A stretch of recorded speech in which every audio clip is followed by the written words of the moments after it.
దేవుణ్ణి తెలుసుకొని భార్య కావచ్చు, భర్త కావచ్చు, బిడ్డలు కావచ్చు, వారు దేవుని సన్నిధికి నడిపించబడితేనే మీరు ప్రశాంతంగా జీవిస్తారు.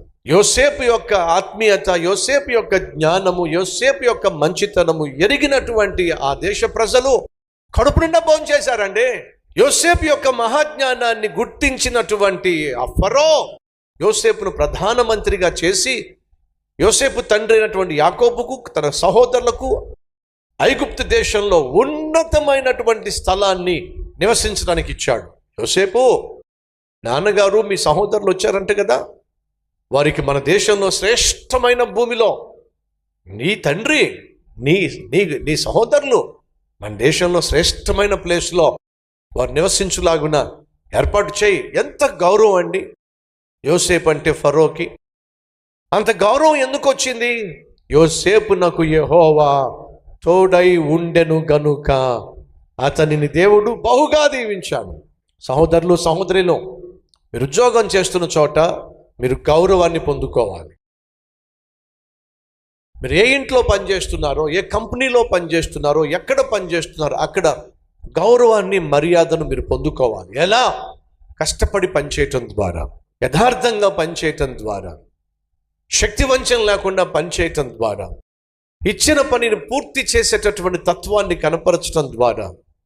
ఒక కంపెనీలో పనిచేస్తున్నా, ఒక స్కూల్లో, కాలేజీలో పనిచేస్తున్నా, ఒక హాస్పిటల్లో పనిచేస్తున్నా, ఒక ఇన్స్టిట్యూషన్లో పనిచేస్తున్నా, ఎక్కడ పనిచేస్తున్నా మీ చుట్టూ ఉన్న వాళ్ళు మిమ్మల్ని గౌరవించే విధంగా పనిచేయండి.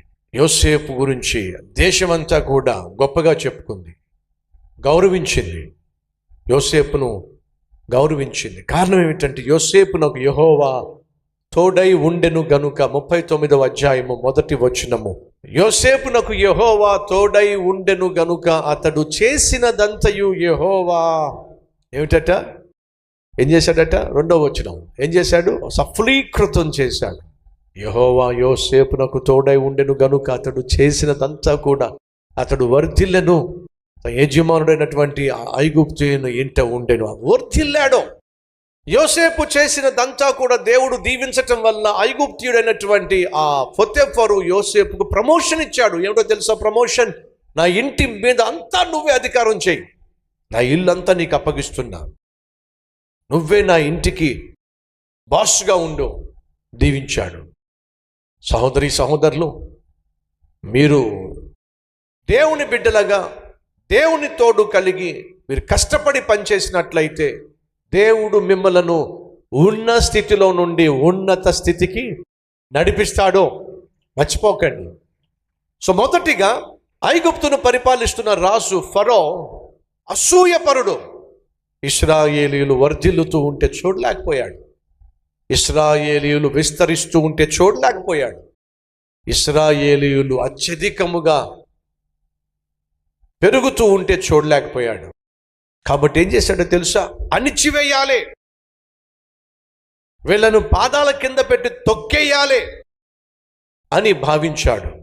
కాబట్టి ఏం చేశాడు? బహుగా వారిని శ్రమ పెట్టాడు, బహుగా వారిని బాధ పెట్టాడు.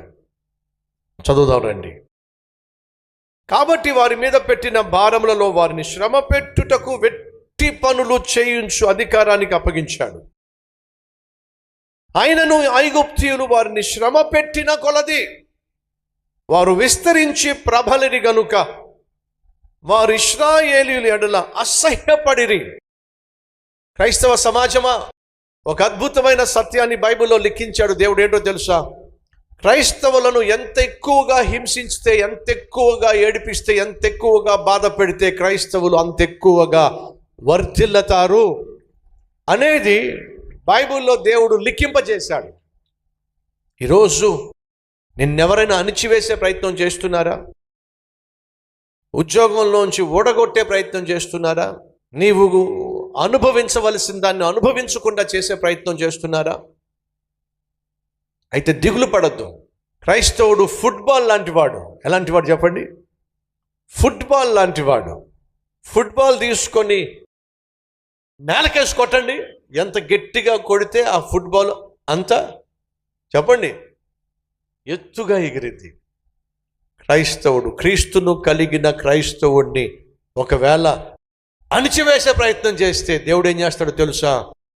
అంతకంటే ఎత్తుగా ఆ వ్యక్తిని పైకి తీసుకెళ్తాడు. ఒక నిమిషం ఆగండి. అదే ఆ బంతిలో గాలి లేకపోతే, అదే ఆ బంతిలో గాలి లేదనుకోండి, నేలకేసి కొడితే ఏమవుతుంది? కిక్కురు మనకుండా అక్కడే ఉంటుంది. అర్థం ఏమిటయ్యా అంటే, నీలో క్రీస్తు అనే శక్తి ఉన్నట్లయితే నిన్ను ఒకవేళ నేలకేసి కొట్టి అణిచే ప్రయత్నం చేస్తే లోపల ఉన్న క్రీస్తు ఏం చేస్తాడో తెలుసా? అణిచివేసే ప్రయత్నం చేసిన వ్యక్తి కంటే నిన్ను ఎత్తైన స్థలమునకు దేవుడు తీసుకెళ్తాడు. ఈ వాస్తవాన్ని మర్చిపోకండి. కానీ క్రీస్తు నీలో, చెప్పండి, ఉండాలి. యోసేపు యొక్క సహోదరులు యోసేపును అణిచివేయాలి. అసూయ. నాన్న బాగా ప్రేమిస్తున్నాడు, అసూయ. పొడుగాటి అంగి కుట్టించాడు, అసూయ. నీతిగా యథార్థంగా జీవిస్తున్నాడు, అసూయ. అన్నలు అసూయతో తమ్ముడైనటువంటి యోసేపును అన్యాయంగా అమ్మివేస్తే, అంటే నేలకేసి కొడితే, దేవుడు ఏం చేశాడు? ఈ అన్నలందరికంటే యోసేపును ఉన్నతమైన స్థానానికి దేవుడు తీసుకెళ్ళాడు. మా సహోదరి, సహోదరా, నువ్వు దేవుని బిడ్డగా జీవిస్తున్నావు, ఆత్మీయంగా జీవిస్తున్నావు, నువ్వు కష్టపడి పనిచేస్తున్నావు. గెట్టనటువంటి వాళ్ళు నిన్ను అణిచివేయాలని ప్రయత్నం చేస్తున్నారు.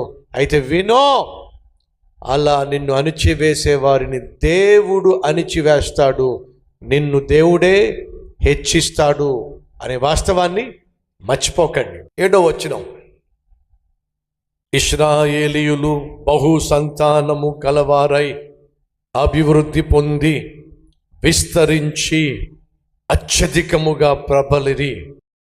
వారున్న ప్రదేశము వారితో నిండి ఉండెను.